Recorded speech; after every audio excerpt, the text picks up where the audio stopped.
Welcome to Infinite Heart Stories, where we explore the hidden strengths within us that shape our destiny and define our future. Meet David, a young man of 28, staring at a blank screen, surrounded by unpaid bills and the heavy weight of failure. While his friends were buying homes and celebrating career milestones, David felt stuck in a loop of broken dreams and stagnation. He had talent and ambition, but he lacked the one crucial ingredient that separates the dreamers from the achievers in this life. Every morning he promised to start fresh, but by noon he was already defeated by his own inability to take action. He looked in the mirror and wondered where the bright potential of his youth had gone, lost in a fog of procrastination. His mind drifts back to the golden wheat fields of his childhood, a place of hard labor and very little comfort. He grew up in a strict farming family where work was not a choice but a necessity for their daily survival. He remembers the harsh sound of the alarm clock ringing at 5 in the morning, piercing through the silence of the dark. It did not matter if it was freezing cold or pouring rain. His father insisted that they rise before the sun appeared. Young David hated the cold mud seeping into his boots and the biting wind that made his small hands numb and sore. He viewed his father as a cruel man who did not understand the need for rest or the joy of sleeping inside. His father never complained or explained. He simply worked with a machine-like rhythm that seemed to ignore the harsh elements. David would often beg to go back inside, arguing that they could finish the work later when the weather was much better. But his father would just shake his head and point to the horizon, teaching him that the earth does not wait. Throughout his teenage years, David carried this resentment, promising himself that he would escape this life of endless labor and dirt. When he turned 18, he packed his bags with joy, believing he was leaving a prison to find his true freedom. He believed that success in the city would come from brilliance and talent, not the repetitive drudgery of a farmer's life. In the city, he indulged in the luxury of sleeping until noon, believing that freedom meant the absence of any strict schedule. He started many projects with great enthusiasm, but the moment things got difficult or boring, he would abandon them for something easier. He relied entirely on motivation, working only when he felt inspired, which meant he spent most of his time doing nothing. Whenever a storm appeared in his professional life, he would hide, waiting for the sun to come out before moving forward. Years slipped by like water through his fingers, and his lack of discipline slowly eroded every opportunity that came his way. At 28, he hit rock bottom, realizing that talent means nothing if you cannot command yourself to work when it is hard. Broke and humbled, he realized he had no choice but to return to the only place that would still welcome him. Defeated and lost, David drove his old car back to the farmhouse, the gravel road crunching beneath his tires like broken promises. He feared his father would say, "I told you so," but the old man simply nodded and welcomed him back home. The next morning, the familiar routine began, and David watched from the window as his father prepared for the day ahead. He found his father in the fields, 58 years old, yet moving with the same rhythmic consistency he had 20 years ago. David stood beside him, shivering in the cold morning air, watching the old man work steadily despite the uncomfortable drizzling rain. David asked why he still worked so hard, even when it rained, even when the cold wind bit into his aging bones. His father stopped, wiped the rain from his forehead, and looked at his son with a gaze that pierced through the soul. He pointed to the wheat and said, "Look at the crops, David. Do they stop growing because it is raining today?"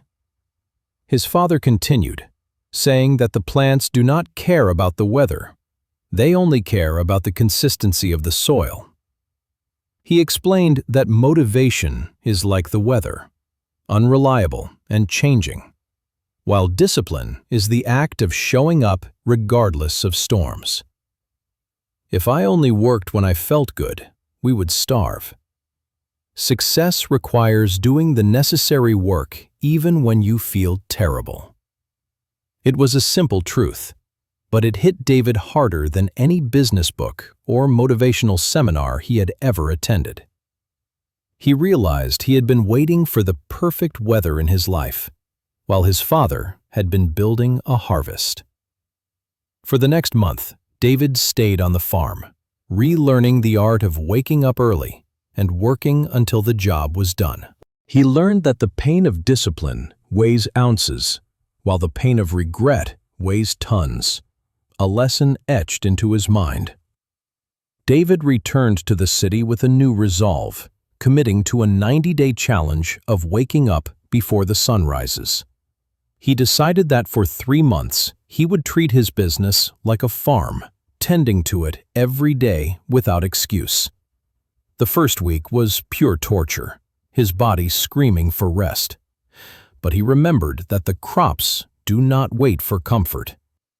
On days when he felt depressed or lazy, he forced himself to sit at the desk, whispering that the weather does not matter.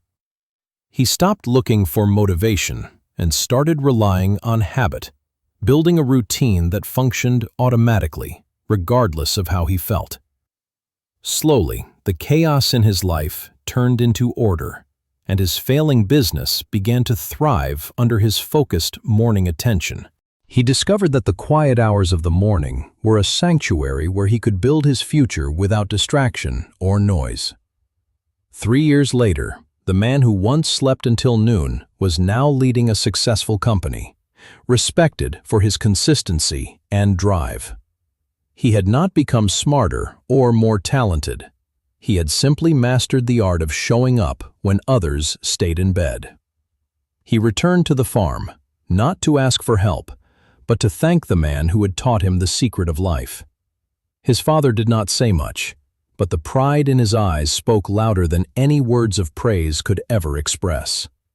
Years passed, and David stood in the fields with his own son, ready to pass down the wisdom of the harvest.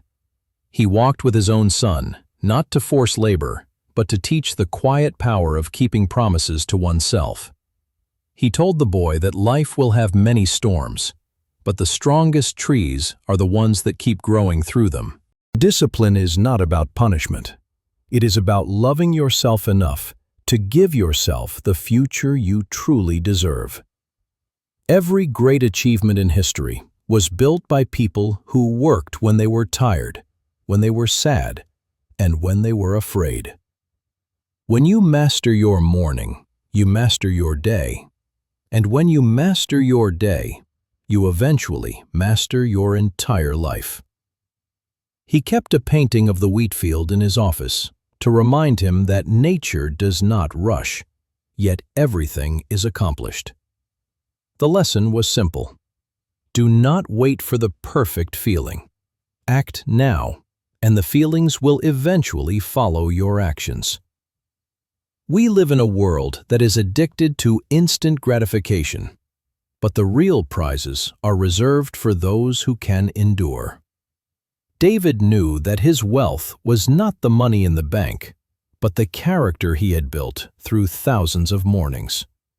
He promised to guide his son, just as his father guided him, teaching him to find joy in the discipline of growth.